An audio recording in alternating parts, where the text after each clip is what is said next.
उसको रोकने की कोशिश ना करें। आप सबने देखा होगा, बीते दिनों मोइनुल हक स्टेडियम गए थे, सारा कुछ उसका प्रोसेस हो चुका है।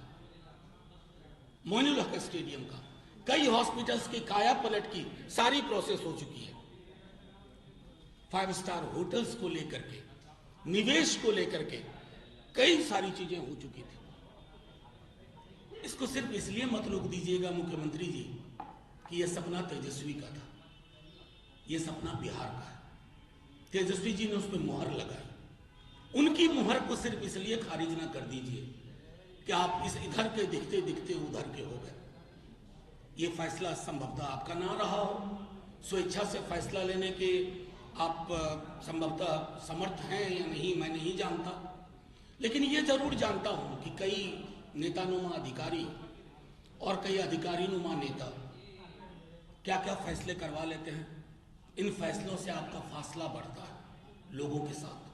17 बरस आप रहे, अगर नियुक्तियां आपने की होती ना तो इतनी पाइलअप ना होती। क्यों लाखों की नियुक्तियां हुई? क्योंकि पाइलअप थी। आपके विजन में वो नहीं था, आपके दृष्टिकोण में नहीं था, आपके स्वभाव में नहीं था, आपके चरित्र में नहीं था। अब सब चीजें रास्ते पर ले आए, आप निकल गए।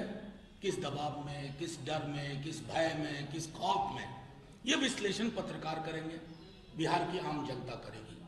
लेकिन एक लेट मी फिनिश, मुझे खत्म करने दीजिए। नहीं, कहानी नहीं है ये, बिहार के युवाओं का तथ्य है। नहीं, आप मुझे पहले अपनी बात खत्म करने दीजिए। इतना संवाद का स्तर बना रहे हैं। हाँ, मैं सिर्फ ये कहना चाहता हूं, पॉलिटिकल लड़ाई लड़िए, लेकिन पॉलिटिकल लड़ाई के साथ साथ बिहार के हक और हकूक को, लाखों लोगों के रोजगार को बाधित न करिए, क्योंकि ये रोजगार तेजस्वी जी सत्ता में रह करके अगर दे रहे हैं तो सड़क पर रह करके भी आपको मजबूर कर देंगे। बस इतना मुझे कहना था। और आज की प्रेस कॉन्फ्रेंस इसी से सीमित है। मैं आपसे आग्रह करूंगा, आज के प्रेस कॉन्फ्रेंस से उत्पन्न मुद्दों पर आप मुझसे सवाल करें, मैं बाकियों की तरह सवाल का जवाब देने से डरूंगा।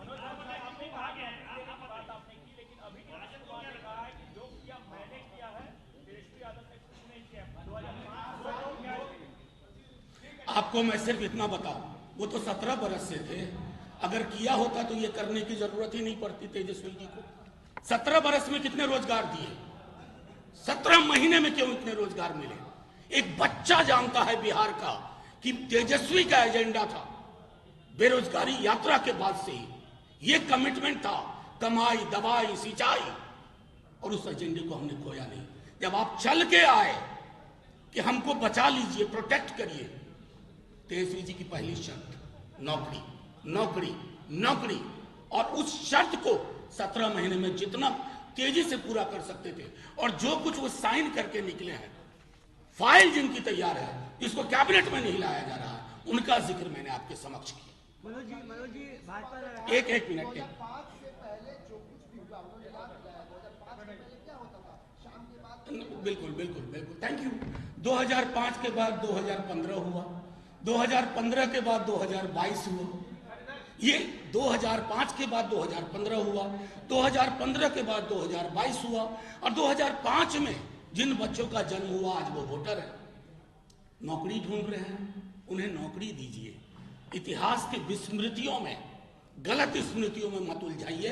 मैं अभी भी आग्रह करूंगा माननीय नीतीश कुमार, राहुल गांधी पूरा क्रेडिट ले रहे हैं, जो कास्ट सेंसस बिहार में हुआ उसका क्रेडिट राहुल गांधी ले रहे हैं, क्या वो भूल गए हैं? कास्ट सेंसस का क्रेडिट अगर किसी व्यक्ति को जाता है तो वो तेजस्वी यादव को, और नेशनल लेवल पर इस सुर मिलाने के लिए कांग्रेस पार्टी का धन्यवाद, डीएमके का धन्यवाद। मनोज जी भाजपा में कह रही है कि 90 से लेकर 2005 तक आपने क्या किया, कितनी नौकरी दी?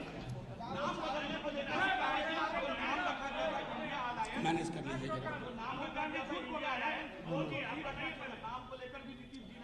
एक व्यक्ति पूछिए। एक व्यक्ति एक बार में पूछिए। मैं पहले उनका सवाल ले लूं, फिर आप तक आऊंगा। परेशान ना हो, ले लूंगा सवाल।